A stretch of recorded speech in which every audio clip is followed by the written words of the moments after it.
On the 29th of July, Moscow train stations were blown up. Railroad tracks in ruins? The railways are on fire. Trains have collapsed. Unbelievable. A freight train is burning and the logistics facility has been destroyed. Leningradsky and Paveletsky stations in the capital of Mordor are under attack by the armed forces of Ukraine. Operation Spiderweb continues. Moscow residents are in chaos and a total evacuation is underway. It's absolute mayhem at Paveletsky station. I called Russian Railways and they said, "We've fixed everything, there are no delays. Come on over." But over there, it's a total crash. The railway got hit Whoa! right by the bridge. Bada boom! Moscow's trains have been blown up. Hundreds are trapped under the rubble. The platform is filled with smoke. Railway evacuation. Near Vaigonichi, announcement. Moscow, Volgograd, Moscow, dear passengers. 132 trains have been delayed. Crimea, the Caucasus, the entire southern railway of Russia has come to a halt. People are lying on the floor in panic. No water, it's hot, people are hysterical. Evacuation is starting. Yeah. This is just insane. And this is Sheremetyevo and Vnukovo. 5,000 flights have been cancelled there. Passengers are being given inflatable mattresses to sleep right on the floor. It feels like after the show The Last Hero, I'm now on the series Lost. We've been flying for 23 hours already, as the board showed. But it's all an illusion that we're still here. Another attempt to finally fly out. This time we're going to make it. I thought there would be fewer people at Sheremetyevo. Apparently, the airport handed out mattresses to those who have been waiting a long time. There's panic, total collapse. It's impossible to fly out. Hell, heat, stuffiness, shouting, children on the floor, no water.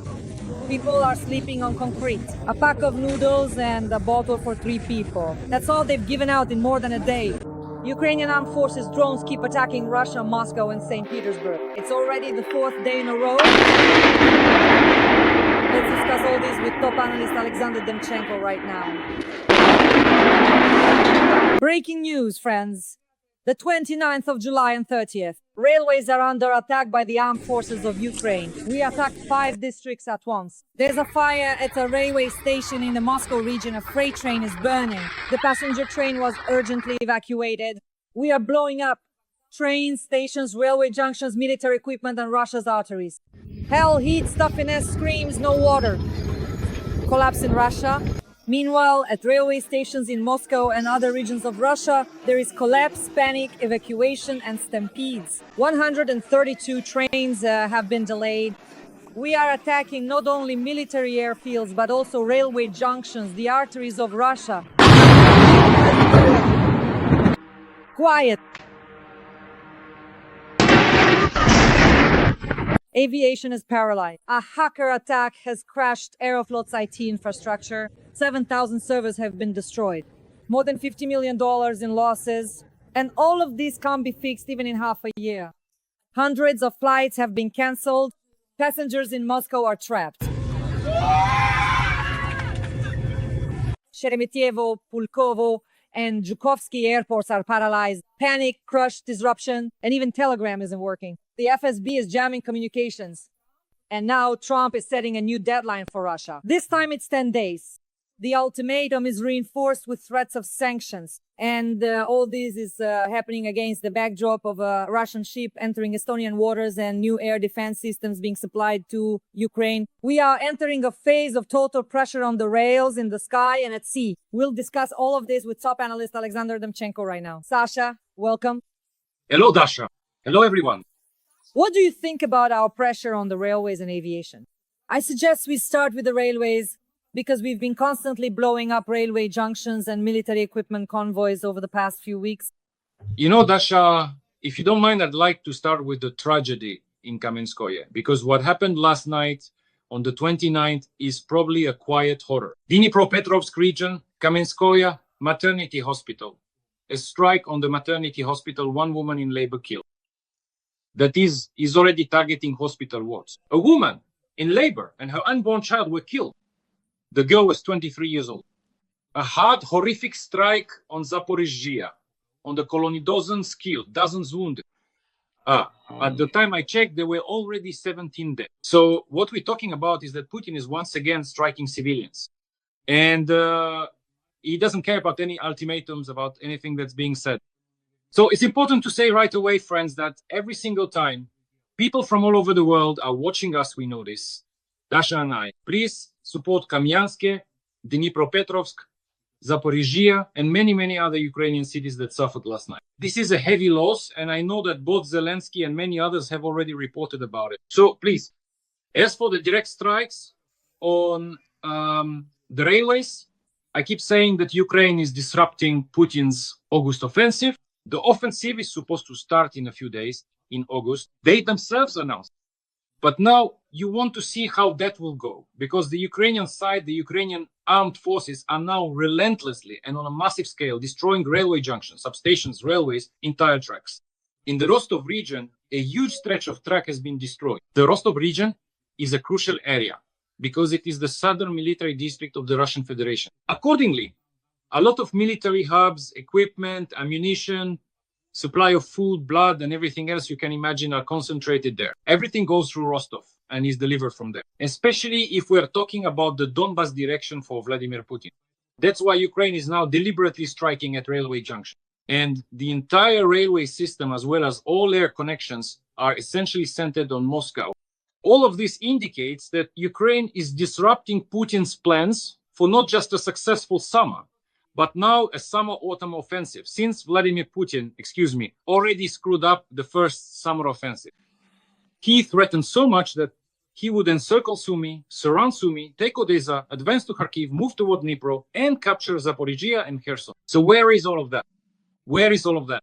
He strikes at women in labor, kills pregnant women. How many times has this happened already? For the third time in the past month, Vladimir Putin has struck a maternity hospital.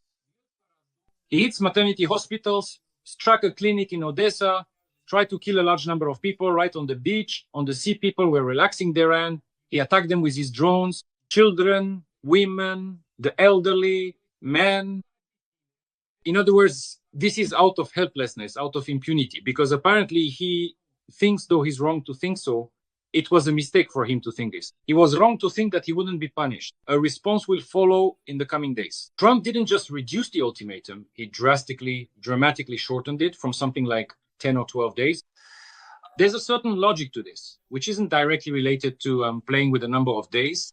It's directly connected to Ukraine's and America's and the West's overall readiness to carry out a large-scale special operation on Russian territory. I'm sure that on the 10th, or rather the 11th day, most likely, or maybe the 13th, depending on how Trump counts, but it's clear that the peak will fall between the 6th of August and 8th. There's not much time left to wait, basically a week, friends, maybe a little more.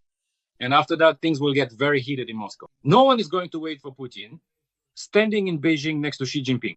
Strikes will be carried out when Putin is in Russia, in Moscow, at the decision-making center near the Kremlin, or somewhere at his dacha in his residence, hiding in a bunker or in a portable toilet. But it's obvious that a special operation will take place. In fact, these special operations are already happening. You just mentioned Aeroflot. All the airports have shut down. Aeroflot has shut down the monopolies. No company like Pobeda, with their aging passenger and aircraft fleet, will help. Aeroflot has shut down, and is down for half a year to a year. They should have been working on import substitution. Where is that damn import substitution? There is no import substitution. Are you still using old versions of Windows? Nothing helps? Old software? Yeah. Well, that's it now. The planes aren't taking off. They're not flying. There's no refueling at all. All the passengers are just standing around. The boards aren't working. All the airports are closed. $50 million, Russia is losing $50 million a day from just one air. They're all closed across Russia. Not a single plane, no plane is taking off or landing, nothing. This isn't a contingency plan. This is a total disaster plan, you understand? That's what it's called. By the way, I actually think that in the near future, Putin will kill a second one of his ministers. So expect it in the near future. He's already appointed Nikitin as the new Minister of Transport. Already said that if you have questions about Aeroflot and this whole collapse, you should address them to the new Minister of Transport, to Nikitin. What does that mean? He's next to go out the window? That's it. So get ready. There will be another minister killed in Russia. The second one already. Where is Shoigu? No one knows to this day. He hasn't appeared. He hasn't shown up. Maybe he'll go to North Korea soon, because Putin has forced, today's news came out, Russian children to write letters to Kim Jong-un from kindergarten and school. That's how it is. By official order, write peasants, write and say a big thank you, Comrade Kim, for sending not only our meat, but also your diluted meat to fight against Ukraine and the entire West. And for helping Putin with artillery shells and so on and so forth, next on the list. But the fact that Ukraine will disrupt the offensive, that Ukraine will carry out a special operation, listen, many people say that the operation involving this hacker attack on Aeroflot, and by the way, on the government services website, is being compared by many to the web special operation in terms of its scale, saying that yes, from the perspective of a hacker attack, in this cyber segment, it is comparable. It's clear that web was a strike against military capabilities. But this special operation that was carried out against Aeroflot, this was a direct message to Putin, you see, Dasha, that at any given moment they could cut off communications in the Kremlin, that the Kremlin could be left without power, without communication, without security, without support, without anything, and that Putin could just be quietly taken out somewhere and eliminated without anyone noticing, and nothing will save. That's why he's constantly being evacuated. Many people have already started saying that it wasn't Putin in St. Petersburg, but his double. Greetings to Valery Dmitrievich Solovey, that Putin didn't actually make it there, that it was some kind of stuntman. Remember the story, dreamer, that's what you called me. Now he's a stuntman. Turns out, in his youth, Vladimir Putin worked part-time as a stuntman. Soon we'll be telling stories that Vladimir Putin directed movies instead of Mikhalkov Dance with Iskorids, sang instead of Babkina. You see? Everything is Vladimir Putin. And it's Vladimir Putin who gives birth to children in Russia. And it's Vladimir Putin who baptizes the children. Well, it's definitely Vladimir Putin who buries them. Although, no, it doesn't bury them. Because he sends his dead to Ukraine and claims they are Ukrainian soldiers, when in reality he just doesn't want to spend money on his own soldiers or bury them in his own land. And he doesn't want to hand out extra money left and right to his own people, to his own plebs. That's why he commits such crimes. But the fact that Ukraine will thwart both Putin's August and autumn offensives is 100% certain, and he won't take any Sumy, any Odessa, any Kharkiv, or any Dnipro. The countdown has begun. Skabiva was counting from the 50th day over there. Now, let's do it in fast-track mode. Count it in fast-track mode, 3 days at a time. I want to see what will happen to all these Skabivas when Trump, who is furious, when Trump just loses it and delivers a colossal blow to Russia. Then I'll take a look at the Moscow exchange, at Putin, at Skabiva's face, at Solovyov's face, and at everyone else. What will they do? And 0 hour is approaching the climax. The resolution is drawing near. We are already close. We are on the threshold of major, very major upheavals in Russia. Dasha, very major ones. It's not just that the black swan has arrived. August will be pitch black for Russia. Putin has never seen an August like this before. Well, yes, our interview is practically at the beginning of August because we'll be meeting on Sunday, which will be August 3rd. So right now, so to speak, is the start of the week before August. And it seems to me that the main question when we talk about Ukraine striking at logistics, at railway hubs, at military airfields, at the Northern Pacific Fleet is whether America and Trump, for example, will take part in this, whether in the form of missiles or some other kind of assistance. In other words, will we actually get today what everyone wrote about JSM and other missiles? Taurus missiles from the Germans, Tomahawks from the Americans. In order to do... Look, Dasha, Ukraine will get everything. Trump said it very clearly in Britain, having previously reached an agreement with the Europeans. You know what that was about. Everyone says Trump is an idiot. Trump is an idiot, incapable of anything. He's just a businessman. I'd like to be that kind of businessman. Damn. He went to the Middle East and brought back 4 trillion. He went to Scotland with the Europeans, met with them, and brought back 2.5, 3 trillion. Pretty good deals, huh? That's something else. Some idiot, some bankrupt Trump 3 trillion. Where have you ever seen 3 trillion? Can you even imagine what 3 trillion is? Mavgodi, for crying out loud, may he rest in peace, is turning over in his grave here, just collected money by the roomful. But this is $3 trillion. Putin's budget could only dream of that kind of money. Russia has never dreamed of that kind of money and never will. There's going to be a total collapse and catastrophe there soon. The economy there is going to be a mess, and everyone knows it perfectly well, from the finance minister down to the most ordinary bureaucrat. And I'm not even talking about the average person on the streets of Moscow or other Russian cities. But Ukraine will get everything. Ukraine will get anti-missile systems. Trump will close the skies over Ukraine. Trump has no intention of talking to Putin anymore. He made that perfectly clear in front of Stalin. I won't call him anymore and I won't talk to him anymore. I know the answer. That's it. That's why the number of days was reduced. But I still, it's not even that I'm holding out hope. I have a suspicion that the reduction in days didn't just happen for no reason. First, they want to catch Putin in Russia, in Moscow, so that he doesn't fly to China, so that he doesn't have time. Second, they probably want to disrupt his offensive actions. Third, they want to ruin his mood and carry out more than one special operation on Russian territory. What we're seeing now with Aeroflot, multiply that by 10. Just imagine 10 such webs 2.0 like the ones we've seen before. Imagine the Americans are capable of this. Recently, we talked about the fact that a strike was carried out on the command post from which Vladimir Putin was broadcasting. They know where Vladimir Putin is. They know where he's hiding, where and how he moves, which routes he takes, who is with him, what kind of security he has, how it changes, and so on. The security detail, half of his security has been bought off, corrupted, and the security team has long since betrayed Vladimir Putin. Everything completely, with all the details. Him and his inner circle are compromised, and his entourage actually wants him gone. He's even started taking money from his own people. He's already throwing his own ministers out of windows. Ministers are just executors of the will of the oligarchs and the security forces. But Putin is squeezing every oligarch, security forces, and others throwing some out of windows and shooting others himself. Well, so listen, going forward, there's absolutely no bright future for Putin in the near term. A lot of people will say, well, you're just making this up, Dasha. You're only saying this to be supported. But just look, friends, at what's actually happening. So Trump is imposing sanctions. Trump is supplying weapons to Ukraine. Every day, the Russian Federation is constantly losing just tens, hundreds of billions lost by the Russian Federation. And Russia's logistics are being destroyed non-stop. Everything is falling apart in Russia. Houses are just exploding and collapsing for no apparent reason. Just now, in a penal colony, some gas exploded there. And now half the colony is gone, along with the inmates who were being sent to the front. All of this is happening right before our eyes. Do you understand? In St. Petersburg, why wasn't there a parade in St. Petersburg? Where is the Navy parade? Why did he scrap some frigate? Let me explain. Yes, he's afraid. Yes, he doesn't show up and so on. That's why they're blowing up the Bocharov-Rushi residence in Sochi. It's clear. But there's another reason. Dasha, there are no ships. Where are the ships? The cruiser Moskva. Where is the aircraft carrier? They are dismantling now. Admiral Kuznetsov. The first and last aircraft carrier of the Russian Federation. What was the program? What bravado they had? We'll build an entire fleet of aircraft carriers. We'll outdo China and America. We'll catch up and win. So where's the victory?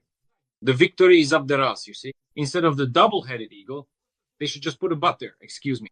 That's two heads too, Two parts. Just take it and put it there. It's not different from the current coat of arms of the Russian Federation. Because Putin has driven the entire Russian economy and his whole people under the floorboards. And he's sending these people off. And what will Putin do next? So he's got problems with the economy. He doesn't want to raise the ruble, doesn't want to let inflation spiral. He's already strangled Nabiulina to death. She's basically lying in the morgue somewhere, strangled Nabiulina, and says, lower the rate. He and his security guys. So what is she supposed to do? She wants to live, so she lowers it. But the economy is done for. It's in recession. It's not working.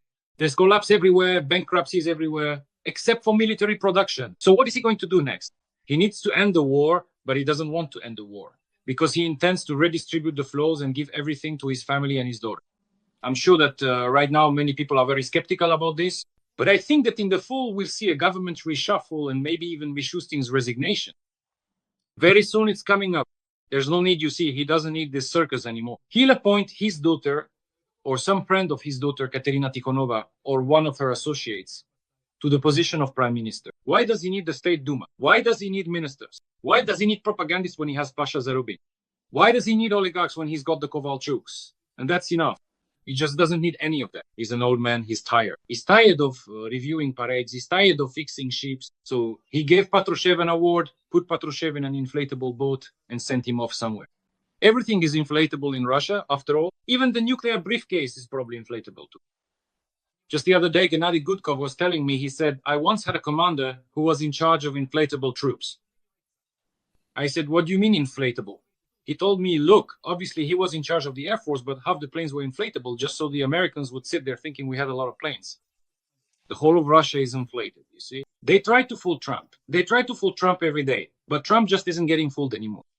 Now Medvedev has started to get upset saying, well, now we're going to ignite, this nuclear ash something over the Atlantic. The states will find out what Russia is, will start a war with the states and so on and so forth. But they'll just scatter Medvedev and what's left of him, you see. Whether it's over the Atlantic or anywhere else, Putin doesn't need him either. And Medvedev understands that perfectly well. Putin doesn't need anyone anymore. He just put in someone like Kirill Dmitriev and be satisfied with that. But what can Vladimir Putin do next? I believe that his last major push will be to try to move toward Kaliningrad and use Belarus as a vanguard. I'm certain that he will remove Lukashenko and in the near future stage a coup in Belarus. Not for nothing did Maria Zakharova open her mouth. He will organize a government coup in Belarus soon and try to remove Alexander Lukashenko from power, replacing him with his own lieutenant colonel or colonel. He already has a successor lined up. Putin has a successor operation plan for Lukashenko. These plans exist within the general staff. They're sitting there in drawers. Putin has these plans on his desk. The FSB has these plans. Everything is ready for the elimination of Lukashenko and for a regime change in Belarus. Lukashenko knows this, and I think he will struggle to the very end. And I hope that he will outlast and outweigh Vladimir Putin and this regime, for heaven's sake. You understand? But the fact is, Putin wants to take Belarus, and now he's already, look, a second drone has flown into Lithuanian territory. A Russian German drone has already flown into Vilnius. It was already there. They already shot it down. Today in Belarus, a drone was shot down. Somewhere in Minsk, I think they shot down a drone. Whose drone, I wonder, did they shoot down? Of course, it was Putin's. But why? Because it's necessary to provoke a war. Because it's necessary to drag Lukashenko in. Lukashenko doesn't want to. That's why I think that in the next month there will be an escalation, a climax of the situation. It will reach its peak. Somewhere around August, September, that will be the peak. And then we'll come to another turning point. The only question is a turning point of what, a phase, a stage, or the entire war. That's the most crucial question. But I believe that we are at such a climactic point. The only question is this just another climax, or is it the final climax for Vladimir Putin and his regime? Every voice matters. Join our community, support independent journalism and help us bring you the truth from Ukraine. Become a member of Ukraine Today. Join us now. Friends, please like this video. In the comments, write a few kind words in support of our tandem, Sasha plus Dasha. Dasha plus Sasha. We work several times a week on my YouTube channel, on Dmitry Gordon's YouTube channel. So in the comments, let us know where you're watching us from with your location and a few warm words in support of the armed forces of Ukraine. What do you think about our tandem? Sasha, when I watched that statement from Trump where he said he was tired of talking to Putin, that he was giving him just 10 or 12 days at most, then in another one of his runs, he went on to declare his love for the Russian people. But then after all, he did say that Trump was dissatisfied with Putin. For me, all these melismas about the Russian people who are killing Ukraine and other nations, and yet he says, as he put it, I love them very much. But honestly, I have no idea what's going on in Trump's head if he allows himself to say things like that. I wanted to ask you, is this going to be the maximum 100% tariffs on secondary buyers, right? China, India, and other countries that purchase energy resources from Russia. Is that the most that will happen in 10 to 12 days? I don't think that's the maximum. Listen, I think there will be weapons, there will be intelligence, there will be aid, and Europeans will also be buying aid. Listen, what about the 17 Patriot systems that Ukraine will definitely have, since Germany is already supplying 3 or has already supplied them? Is that not enough or what? Before, just try to get anything from Biden, Patriots and everything else. And what about the missiles that are coming now? What are those? Is that not enough? And what about the 100% tariffs against India, Turkey, for example, and countries like Bulgaria, which has become a hub and is transporting a huge amount of sanctioned goods to Turkey by truck, as well as Central Asia and Kazakhstan? Is that not the maximum? 100% tariffs and negotiations so that no Indians do business with Russians. No deals are made at all. And what about cutting Russia's budget by another 3 or 4 trillion rubles? Is that not the maximum either? You see, I don't care who Trump loves, his wife, Elon Musk, or some group of people. I don't care who he loves. What matters to me is what he does. I always look at actions, I look at deeds, and I look at where things are heading. You see, I pay attention to what money is coming in, what weapons are coming in, and so on. Let him declare his love for Putin every day and then hand over missiles to Ukraine and bomb him to hell, you see? He even declared his love to Musk. Where is Musk now? Right now, the head of Roscosmos has come to the US. He's going to negotiate with the director of NASA, and I think will meet with Elon Musk. There's your answer. Putin's negotiator is already in the US, already in Washington. You see, He's already there. They've passed it on through him. Who is our new head of Roscosmos? He's a person close to Ekaterina Tikhonova. Whose interests were being pushed, whose interests were being promoted in the States during those meetings? You know, Kirill Dmitriev there with his friends, with Lykov, his partner, his business partner. The interests of Roscosmos and that director personally. Look up his last name later. They change like gloves. Now they're already there. They've already flown out. They're already worried. They don't care about that propagandist Kabiva or about how Solovyov and Dmitry Kizelyov opened their mouths. They don't care about Medvedev's statements. They've already sent negotiators. They're already scared. They're already in a cold sweat. They don't need this. Anyone can say whatever they want. Benediktov can say that the Moscow Exchange or what? The Moscow Exchange hasn't reacted at all. It will react soon enough. Just wait. Can you imagine when the Indians refuse everything, stop buying? The Turks will stop supplying, especially given the problems with Azerbaijan. They'll stop supplying everything to Russia. Sanctioned goods, dual-use goods, non-dual-use goods. Can you even imagine what that will be like? Can you imagine how the bigwigs will howl? He's already got problems. There's a recession. There's a decline. Let me put it in plain, simple terms. Everything in Russia is falling. And now imagine that multiplied by 10, by 12. What will that be like? Isn't that enough or what? Others haven't done that. That's why I think Trump will give weapons to Ukraine. There will be sanctions. Just wait. There will be hellish sanctions imposed by Congress as well. Now Trump will play around a bit and then he'll say, wait, I have another ace up my sleeve. Hold on. Right now we have Congress and the Senate, Graham's hellish sanctions. We'll reach an agreement with the Indians about the 100%. We'll negotiate, but I can't stop them. There will be another 500%. Just wait. It's clear that this isn't meant to last just one day, that there will be a cumulative effect, that this will go on for a long time, and that during this period, Putin will be bombing relentlessly and delivering massive large-scale strikes and so on. That's what he'll be doing. Well, he's already doing that. Look, there were 50 days, now it's been 10 or 12 days, and he still kept striking Odessa, the maternity hospital, Kharkiv, the maternity hospital, and just now he hit the maternity hospital in the Dnipropetrovsk region.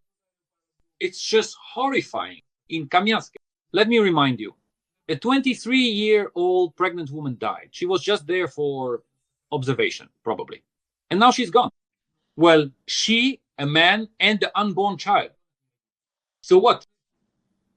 And what? He hasn't done this before? He has. Will he keep doing it? He will. And so right now, the most crucial thing is for America to give Ukraine weapons to help destroy and crush all of Russia's offensive actions, to wipe out everything in the rear. They've carried out more than one special operation with Ukraine, stuffed Ukraine with weapons up to the ears, fully protected the Ukrainian sky, reassured the Europeans, and gave them absolutely any guarantees so that they would hand over Patriots to Ukraine, hand over everything they're supposed to hand over. Because the Europeans are sleeping, the Americans are not. The Americans have decided everything. They said, go ahead. So where is it? The Europeans fell asleep. They said 6 to 8 months.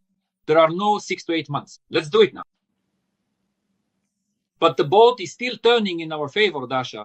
Unfortunately, against the backdrop of tragedies, these kinds of tragedies every single day, it's terrible. Just terrible. What he's doing. A huge number of people killed at once. In a single day, innocent people, completely innocent people. So, friends, please keep supporting. But the fact is that things will get heated in Moscow, in St. Petersburg, that there will be massive strikes, that these strikes will escalate. Look, there were also drone attacks on St. Petersburg today. He's not even there. And yet, there were still attacks. We're already reaching St. Petersburg. Could anyone have imagined this before Trump? Could anyone have imagined this at the start of the fighting? At the beginning of the full-scale war? Number.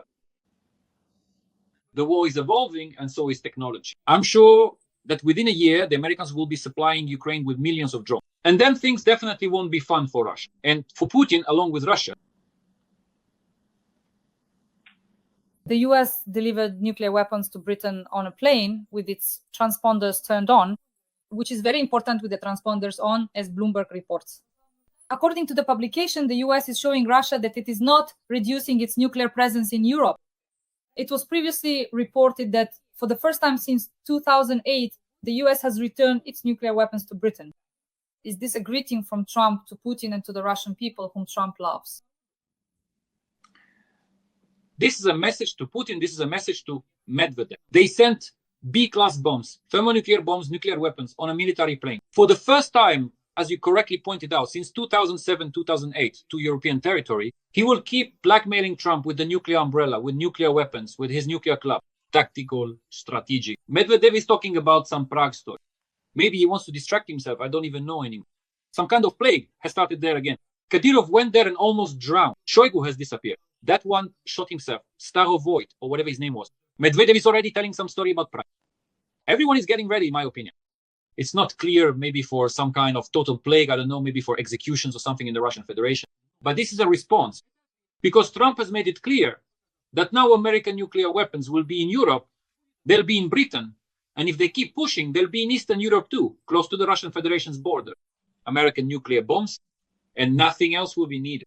Just like when they once deployed them in Turkey. Why did the Cuban Missile Crisis happen? When they deployed missiles in Turkey that could reach Moscow, they did it then, and now they deploy them somewhere in Turkey, in Poland, or somewhere else. In Germany, well, maybe not Germany, but they could probably put them in Poland or somewhere else.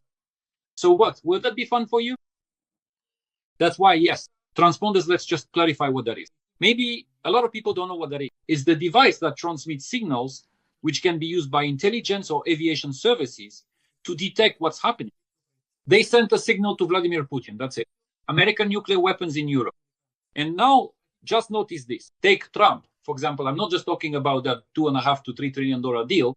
What did Trump do? He said, buy my gas and my oil and my liquefied gas for $750 billion and stop buying Russian gas. That's it.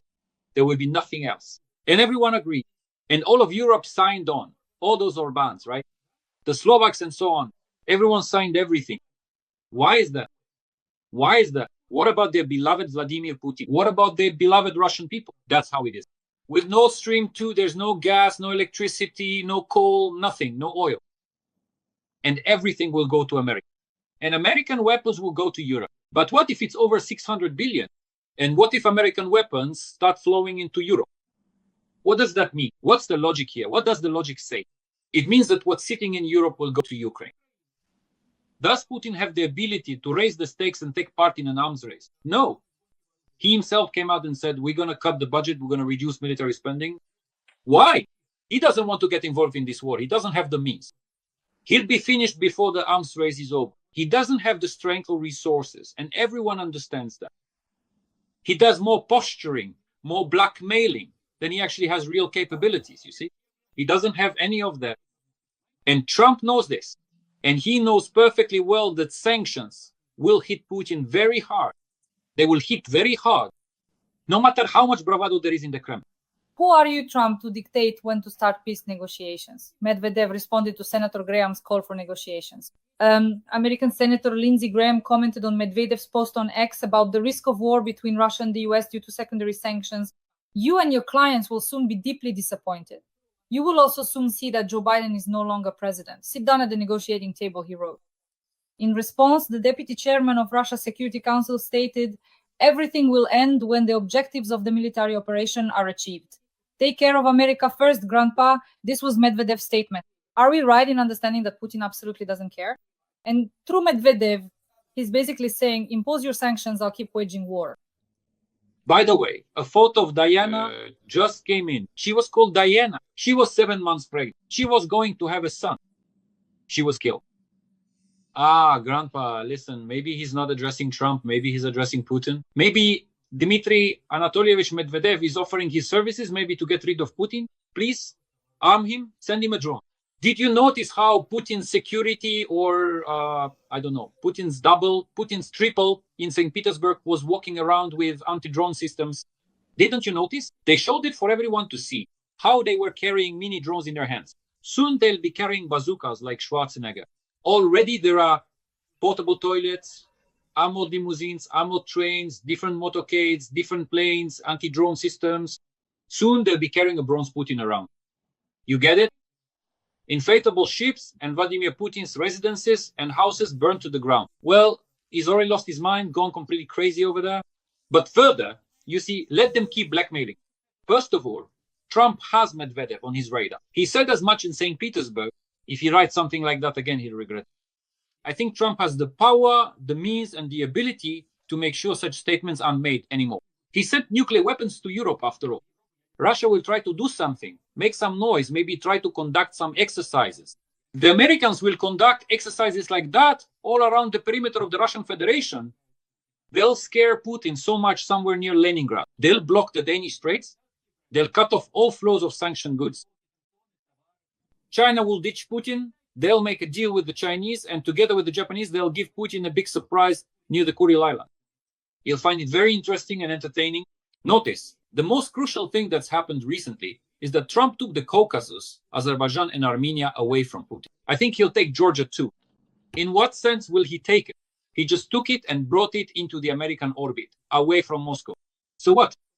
And where? And was Putin able to do that? Number. And what else did Trump do together with the Turks, with a NATO member country? They just took Syria away from Putin and took the Middle East away from him too. Now they're about to squeeze Libya out of Putin's hands in Africa. They'll wipe out all the mercenaries there to hell in just a few years. The Russian ones.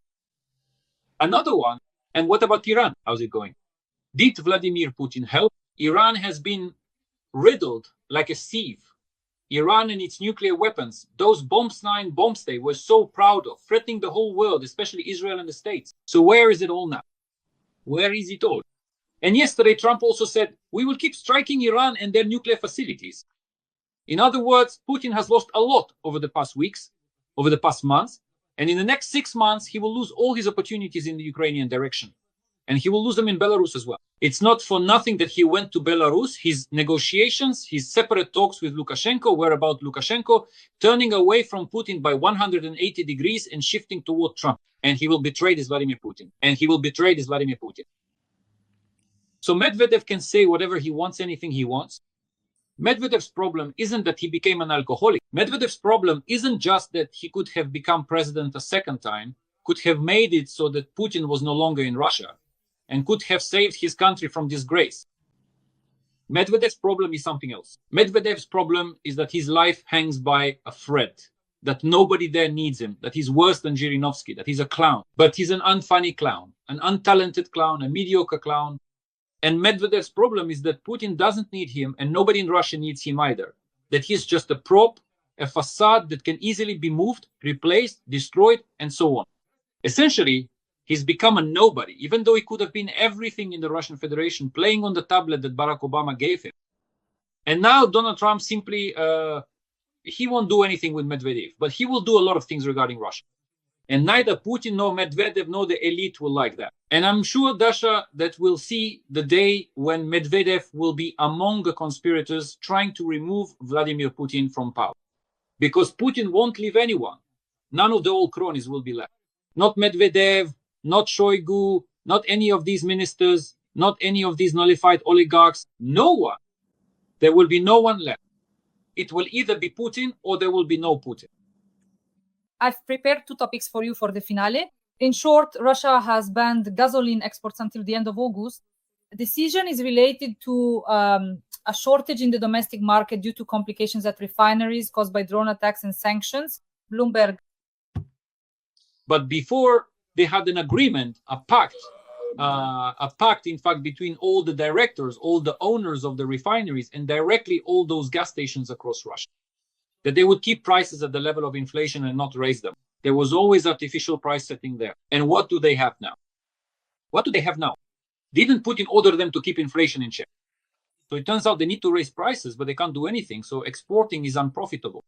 There will soon be a fuel crisis in Russia. And if Ukraine continues to strike oil refineries, especially in the central region, the Moscow region, the central regions of Russia, where the major refineries are concentrated not in the south, but the big ones in the north and center of the Russian Federation, then it will definitely get very heated. In that case, there will be no need for any hacker attacks on Aeroflot. It will simply come to a halt because there won't be any fuel. And there won't be any fuel at Russian gas stations either. And people will be running around with jerry cans, with metal cans, scrambling for 10 or 20 liters, refueling from each other. And they'll be looking for all sorts of bootleg mixers, diluting them and so on. You understand? There's nothing good about that. This is a crisis, it's growing, it's escalating, and the mess is just getting bigger and bigger. But it would be better if they weren't so worried about gasoline and whether to export it or not. It would be better if they exported their own Valentina Ivanovna Matvienko instead. She just visited Geneva for her parliamentary congress. They supposedly tried to silence her there. You guys you're getting on everyone's nerves already. You just sit there, One moment you invite conductor Gergiev, Then you invite Matvienko along with Slatsky and other sanctioned comrades from the Russian Duma, that so-called State Duma. Just come down over there already. Ukraine needs weapons, not Matvienko in Geneva. What the hell is she even doing in Geneva, this Vakastak? They're all alcoholics. Seriously, just think about it. Medvedev is an alcoholic. He's drunk himself into oblivion. Matvienko is always drinking. Everyone has cancer. They're all drunk and they're all scared. Putin is the only one who doesn't drink, and he's destroying everyone over there in Russia. It's insane. It's unbelievable how far they've dragged the country down. I'll just finish by saying that Russia has finally found an impressive way to fight drones. Only the sound of church bells seems to work against them. Artemy Vladimirov, a proto-priest, called the ringing of church bells the best way to fight Ukrainian drones. Let me give you the recipe very briefly. Send all those guys in cassocks, the security officers, together with the bells under the Kremlin, let them ring away. Exactly. Let them ring for a day and Putin will finally lose his mind. Right under all his portable toilets, under all his residents, take the bells and hold a procession there together with Gundiev. With Gundiev in the Kremlin, just keep ringing non-stop until he finally goes completely mad from all that noise. If it really helps against drones, and in St. Petersburg too, take them there, take everything. You don't need any anti-missile systems, just send everything to Rubliovka. No need for anti-missiles for the Kremlin, for St. Petersburg. Nothing. No need to protect Palace Square. Bells. Bells. Send the Archpriest there, send Gundiev there, and keep ringing. Just keep ringing. And watch the drones. Watch the drones and watch the fireworks. And only the ringing of church bells will save Russia from Tomahawks, Jasmines, Tauruses, and the Long Neptune. And do you know who will be the last to ring the bell? Donald Trump. He himself, just wait. You'll have the bells ringing in 10 days. It'll sound really good, loud enough for all of Ivanovskaya Square to hear. You understand? From Prechistenka, it will start and go all the way to Malaya Bronaya. Friends, Sasha and I will definitely discuss Trump's final bell as well. That will happen soon. I'm sure our next episode will be dedicated to it. Evening bells, remember? Amazing. Yes? I'm sure Sasha will even sing in the next episode, so stay tuned. Friends, please like this video. Write a few kind words in the comments to support our duo. Dasha plus Sasha, Sasha plus Dasha, coming soon to our screens. Dasha plus Sasha. Thank you very much. Thank you. See you next time. Bye.